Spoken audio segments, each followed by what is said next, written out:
Hello guys, मेरे channel NG taxa की series में आपका स्वागत है। रिन्यूएबल एनर्जी रिसोर्सेज सीरीज़ चल रही है, उसमें हमारा विंड सिस्टम चल रहा है। और आज हम विंड के फर्स्ट लेक्चर के बाद दूसरा लेक्चर लेंगे उसमें हम बताएंगे आपको power production, CP versus lambda and theta, tip speed ratio के बारे में और पिच थीटा के बारे में। आप जैसे कि मेरी पीपीटी में देख सकते हैं कि एंगल भी इसके अंदर एक वैल्यूएबल पॉइंट है। Initial velocity upon final velocity omega R V one, या tangential velocity of blade tip, rotation velocity of blade tip, rotor radius, wind speed, G S L E 1.5 megawatt. फिर power production के अंदर आप देखिए, हमने आपको ये पीपीटी शो करी, आप देखते, मैं इसको बड़ा करके भी दिखा देता हूँ आपको थोड़ा सा। देखिए एंगल पे डिफरेंट एंगल पे हमने एक सिमुलेटर ग्राफ आपको शो कर दिया है, राइट। हमारे ये जो power formula very important, C P P in और half C P del theta rho A T V one का cube. So power actually depends on design factor, swept area पे डिपेंड करता है, हमारा एनवायरमेंटल फैक्टर जैसे air density पे depend, sea level पे, wind speed पे भी डिपेंड, कंट्रोल फैक्टर पे, टिप रेशियो पे, थ्रू द रोटर स्पीड और pitch theta. Okay, power production control देखिए आप, 2 मीटर स्पीड, 4, 6, 8, 10, मैक्सिमम टॉर्क, हमारा maximum velocity, rated torque, this is the generated torque, generated speed. ये आप देख सकते हैं, मेरा ये कांस्टेंट हो जाएगा एक पॉइंट के बाद में, फिर शट डाउन हो जाएगा।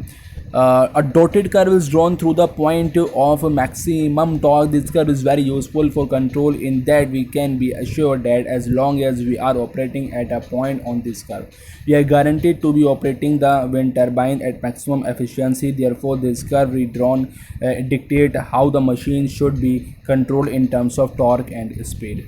What is the wind plant, towers, rotors and generators blade? Actually हमने एक डाटा मेकओवर किया है। आप देख सकते हैं कि मैन्युफैक्चरर हैं बहुत सारे, उनकी कैपेसिटी, हब क्या हाइट है, क्या रोटर डायमीटर है, क्या जनरेटर टाइप है, वेट कितना कितना हम एज्यूम कर रहे हैं। हमने आपको ये थोड़ा हाईलाइटेड भी करा है।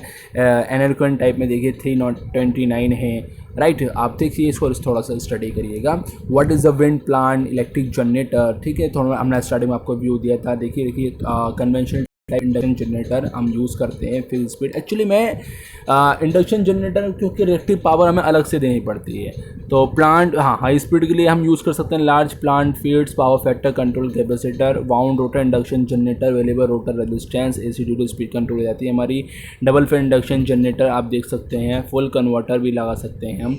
What is a wind plant, type 3 double fed induction generator. Most common technology today provide variable speed, rotor frequency control इसमें अवेलेबल है। Converter rating only 1/3 of full power rating. Eliminates wind gust, induce power spike, more efficient or wide wind speed, provide voltage control. देखिए हमने अगला generator AC to DC, DC to AC and then plant हम feed कर सकते हैं। This is the what is the wind plant character circuit distribution system, often 34.5. That's all. POR connection to the grid, feeders, wind collectoral system, interconnections. What is the wind plant offshore? Offshore means हमने इसको देखिए आप सी level में भी ये structure देख रहे हैं, हमने डिफरेंट विंड टर्बाइंस लगा दिए हैं सी में ऑफशोर। अबाउट 600 गीगावाट, ग्राउंड नहीं हो उनके साथ में हमने सी शोर पे हमें अच्छी खासी विंड मिल जाती है। अबाउट 600 गीगावाट अवेलेबल, 5 से लेके 50 मील range. About 50 gigawatt available in less than 30 metre water. Installed cost 3000 per megawatt, uncertain because US content shelf deeper than sea. आप देख सकते हैं current technology on shore and then shallow water, then transitional depth and deep water, right. आप देखिए production, power production effects on wind speed, location पे भी depend करता है, कहीं पे विंड नहीं है ज़्यादा, कहीं पे विंड ज़्यादा होती है। स्टॉर्म वाले एरिया हो सकते हैं हमारे पास में। तो wind classes of wind power density 10 metre and 50 metre, right. आप देखिए यहाँ पे स्पीड कितना चाहिए हमें, कितने अगर हमें डेंसिटी के हिसाब से पता लग रहा है, that's all. Power production effects on wind speed, location, ये वर्ल्ड मैप है, थोड़ा सा आप शो देखिए इसको। Power production effects on wind speed height, effects on wind height. In the daytime, when 10 meter temperature is greater than 80 meter, the difference between the wind speed is small due to solar irradiation, which heats the ground and causes buoyancy such that turbulent mixing leads to an effective coupling between the wind fields and the surface layer. During night time, the temperature difference change sign because of the cooling of the ground. This inversion dampens turbulent mixing and hence decouples the wind speed at different height, leading to pronounced difference between the speed. Okay, power absorption के बारे में देखिए, effects on wind speed and height के बारे में देखिए, almost flat 80 metre height पे, day time peak अगर 10 मीटर पे। The mean values of the wind speed shows a pronounced diurnal cycle. At 10 meter, the wind speed has a maximum at noon and a minimum around midnight. The behavior change with increasing height. So there, 200 meter, the diurnal cycle is inverse with a broad minimum in daytime and maximum wind speed at night. Hence, the better the coupling between the atmospheric layer during the day, the more horizontal momentum is transferred downward from flow layer large height to those near the ground. Actually जैसे हमारी solar energy different region में, different country, different area में जो depend उसकी radiation से, उसकी intensity, इसी तरह हम विंड की बात कर रहे हैं कि डिफरेंट डिफरेंट हाइट पे, डिफरेंट टेम्परेचर्स पे उसका फ्लो कैसा है, उसकी डेंसिटी कैसी है, राइट। तो यही इसके अंदर डिस्क्राइब किया गया है। अब इस चीज़ को समझिए थोड़ा सा कि हम एक डिफरेंट हाइट पे आके हमारी देखिए फ्लैट विंड का डे टाइम में इस टाइम 10 मीटर हाइट पे ऑलमोस्ट फ्लैट होगी 80 मीटर हाइट पे। नाइट टाइम में आप देखिए इसकी इंटेंसिटी को, average wind speed increase with height, average जो विंड स्पीड है हाइट के साथ बढ़ती जा रही है।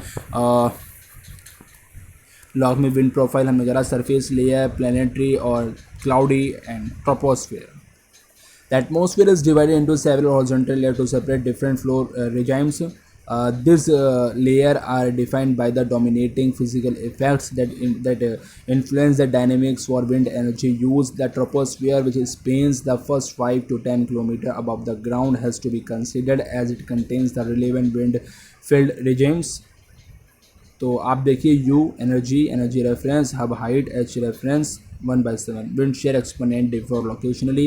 Wind speed estimate at hub height और is the height reference that are taken और speed हमने जो ली है रेफरेंस के तौर पे। आप देखिए wind profile at start of slope, wind profile at top of slope, profile at start of ridge and profile at top of ridge. Wind profile at top of slope is fuller than that of approaching wind. एक different height पे, एक slope पे हम क्या देख रहे हैं, इसकी अप्रोक्सीमेशन देखेंगे। मीटर्स में देख रहे हैं 6 मीटर, 8 मीटर्स, 10 मीटर्स, इसकी टिप्स ही है, राइट। ये ग्राफ है कुछ, cut in speed, cut out speed.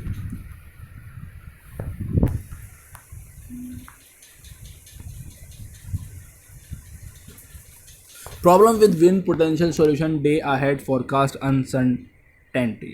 Fossil generations plan day ahead. Fossil cost minimize if real time same as planned. Wind increase day ahead forecast uncertainty. Actually हमें नहीं पता पे increase fossil cost from fossil display by wind, use fast ramping generator, distribute wind generator widely, improve forecasting, smooth wind plan, outside regulation, generator storage. ये location wise depend करेगा actually में। Problem with wind potential solution: daily annual peak not in phase, watt per load. Daily wind peak may not coincide. Annual wind peak occur in solution: spill wind, shift load and time, storage, pump storage, pluggable hybrid vehicle, batteries, S2 M3 with fuel, compressed air, other. Actually जिस time पे हमें energy requirement नहीं है उस time उसको हम pumping में use कर सकते हैं या बैटरी चार्जिंग में लगा सकते हैं। that is not a big issue. Potential solution with wind power. Problem with wind potential solution cost, कुछ मार्क कराएं में आप देखिए इसकी कॉस्ट देखिए आप।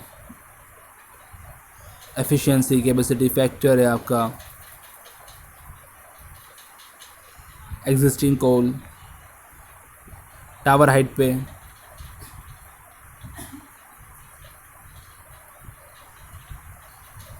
Carbon cost make wind good best option. Load center, transmission cost a small fraction of total investment operating cost, right. Production 60%, generation 30%, transmission देखिए आप। कंक्लूजन निकला है हमारा, past and present wind turbine, high penetration levels require solution to cost variability and transmission. Wind economics driven by wind speed and thus by turbine height. Solution to variability and transmission problem could increase growth well beyond what is not being predicted. एक numerical है हमारे पास में। Suppose क्या होता है, मैं आपको ब्लेड लेंथ देता हूँ, विंड स्पीड है हमारे पास, एयर डेंसिटी और पावर कोफिशिएंट भी आपको गिवन है। Inserting the values for blade length as the radius of the swept area, we have L is equal to R52 area pi r square and then half rho A V Q C P then 3.6 megawatt. आप अगर 52 metre में 52 metre blade length है, उससे जो मैं power produce कर पा रहा हूँ, सपोज अगर मेरा विंड स्पीड मैं कांस्टेंट ले लेता हूँ 12 मीटर पर सेकंड पे, और density of air like this और पावर कोएफिशिएंट फैक्टर जो हमारा ये है, ये हमने 0.4 एज्यूम कर लिया, देन कितनी 3.6 मेगावाट। वाओ। हेलो गाइस, आपको आई होप, मुझे लगता है आपको बेटर अंडरस्टैंडिंग मिली होगी, हेल्पफुल लगा हो लेक्चर आपको, क्योंकि ये पीपीटी है, मैं इसके अंदर जितना आपको कंटेंट दे सकता हूँ मैंने आपको बहुत अच्छे से दिया है। आप प्लीज़ इसको सब्सक्राइब करें, शेयर करें, इसको समझें, कमेंट करें। Thank you for this lecture. Renewable energy resources को पसंद करने के लिए ये सीरीज़ चलती रहेगी गाइस। मैं पूरा कंप्लीट कोर्स कराऊंगा free of out of course. IIT DTUs के इसमें स्टूडेंट्स हैं, हम कर रहे हैं मिलकर, आप लोगों के लिए बेहतर बना रहे हैं। तो प्लीज़ शेयर एंड सब्सक्राइब करिए, इसको ज़्यादा से ज़्यादा करिए। Thank you.